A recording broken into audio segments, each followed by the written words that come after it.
Covering the islands of the Bahamas, ZNS Network presents The Bahamas Tonight. The following portion of the news is brought to you by McDonald's. McDonald's, I'm loving it. Good evening and welcome to the Bahamas Tonight, the National Report. I'm Keishel Adderley. Thanks for joining us. Topping the news tonight, after conceding that a December 3rd poll wouldn't allow for sufficient public discourse on web gaming, Prime Minister Perry Christie today introduced legislation which would broaden the scope of the Constitutional Amendment Act, essentially allowing a referendum on gaming. When Parliament resumes later this month, the parliamentary debate will begin, informing the many questions which have fed a raging public debate. Carla Palmer explains how the poll, initially restricted to web gaming, has been modified. The bill for an act to amend the Constitutional Referendum Act was tabled by Leader of Government Business, Minister of National Security, the Honorable Dr. Bernard Nottage. According to Prime Minister the Right Honorable Perry Christie, the amendment will introduce special provisions for the holding of a referenda of a non-constitutional nature, like the one being proposed on web shop gaming and a national lottery, as well as the modification of the Parliamentary Elections Act. It will empower the minister to make regulations so as to ensure that the machinery, forms, procedures, and protocols that apply to elections are adapted to a referendum in a way that is not only appropriate, but consistent with the requirements of fairness, integrity, and transparency. Prime Minister Christie reiterated that should the majority of people vote yes to the referendum, stringent regulations and taxation will be implemented and enforced. While the Prime Minister outlined several benefits of legalized web shops and the economic impact on the local economy, including millions in contributions, donations, and employment, Mr. Christie also highlighted the risks to the country if web shops were allowed to continue to operate illegally. The web shop operators are unable to secure bank accounts for their businesses as they do not satisfy the relevant anti-money laundering rules. There are concerns regarding the way in which the cash generated from the business is legitimized. Continued operations of the web shops in the manner outlined leaves the Bahamas exposed to international scrutiny and sanctions for failure to implement anti-money laundering rules. This position is not acceptable and needs to be addressed without further delay. It has been ignored for too long. Amen. Options facing my government. The options are simple, Mr. Speaker. To close down the web shops or to regularize them. Should the referendum result in a yes vote, Prime Minister Christie says there will also be some grandfathering provisions in the law and regulations to the effect. The grandfathering provisions will, however, provide no guarantee that a license will be awarded. Rather, existing operators will have to prove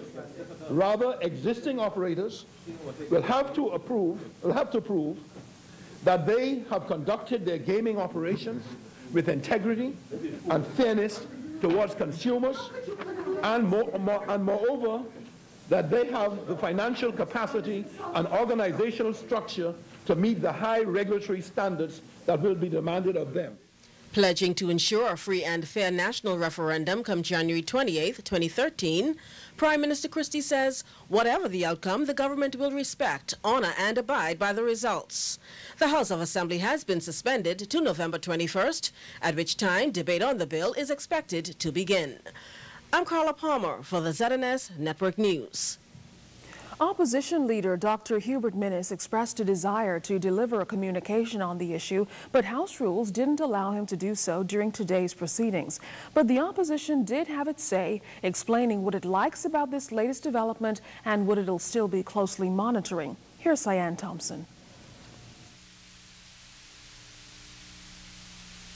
Opposition leader Dr. Hubert Minnis telling reporters that the government made the right decision to postpone the referendum. I wish to congratulate the government upon having bowed to the overwhelming concerns of ordinary Bahamians that the timing of the proposed referendum was too rushed and that the legal right of the government to hold a non-constitutional referendum had to be addressed by legislation before such a referendum could be lawfully held. The opposition believes too many questions are unanswered and legal issues should be ironed out first. Surely, they will not be able to sell competing numbers from foreign lotteries.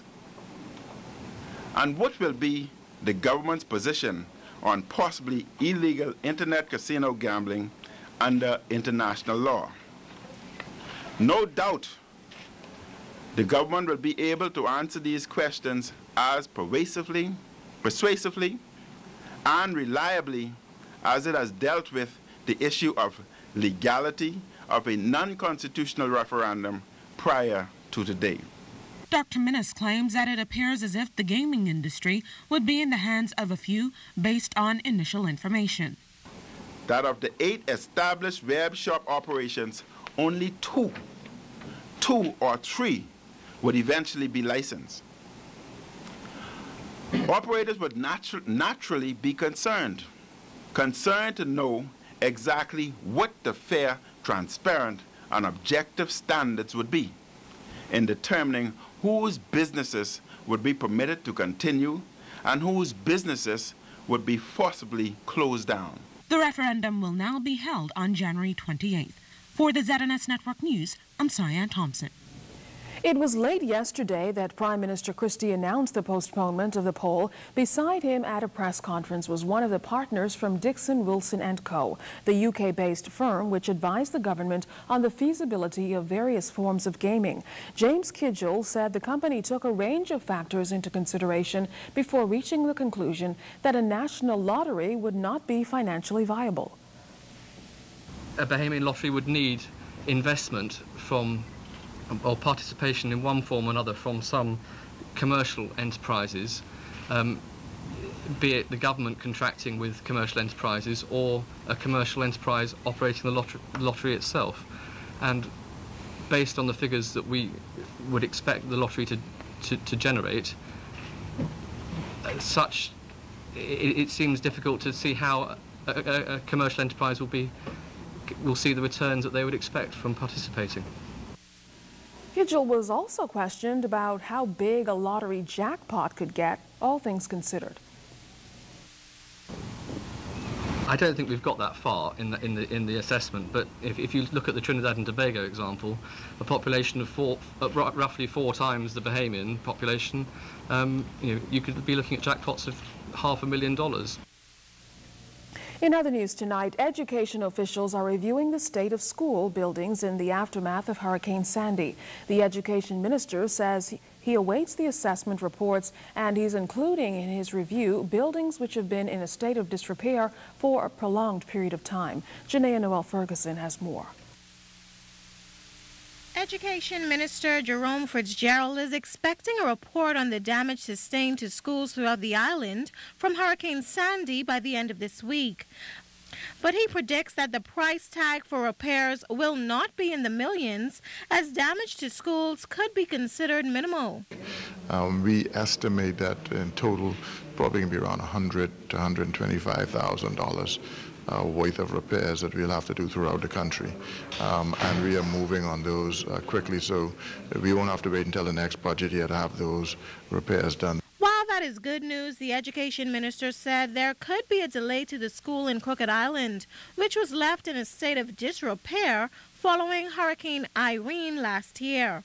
According to the minister, the bid for that school was rejected. I was hoping to get that contract started at the end of this month, early December, and it looks like that's not going to happen. And so the president of the union is aware of it and understands that we're going to do our best to make sure whatever the deficiencies or whatever the concern was that the attendance board have, that we address those before we submit again. Meantime, the minister says he's not satisfied with the conditions under which the students at Crooked Island School are accommodated, but notes that the Ministry of Education is now working to correct the situation. Space from one of the locals down there. It's not a space that we are pleased that the kids are in, but it's the best that we can do under the circumstances. and we're moving as quickly and as expeditiously as we can to ensure that we rectify that. And as far as school repairs are concerned, Fitzgerald says some plans for expansion had to be scaled back. We spent a lot of money, as you know, over the summer, more than really that was budgeted, but we felt that we had to bring the present facilities up to standard. I was not satisfied at all with the state of the facilities when I toured throughout the islands, and so we spent a lot of money in that regard, and we're instituting a maintenance program to keep our facilities in a decent situation, so we're not faced, as I was faced this year, with having to make major structural, electrical, and plumbing repairs. I mean major to many of our schools throughout the country, and so it has caused us to scale back a little bit on the expansion because we were just of the view, and I was of the view, that before we expanded, I had to make sure that the facilities we had were really to a standard, they were operational and conducive to our students. Janae Noel Ferguson, ZNS News Network.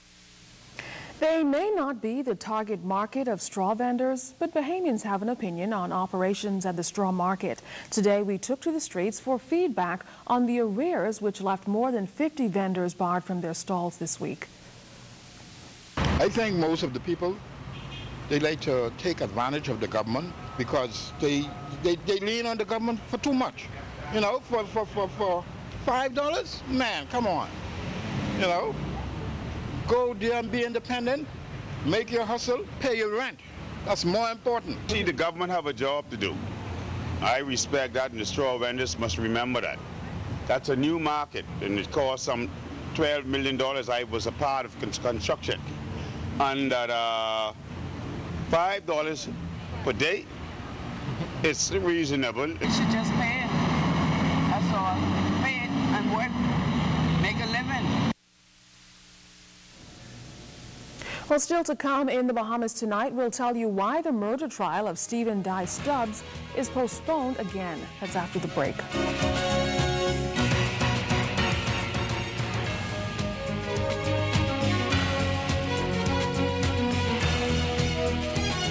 This portion of the news was brought to you by McDonald's. McDonald's, I'm loving it.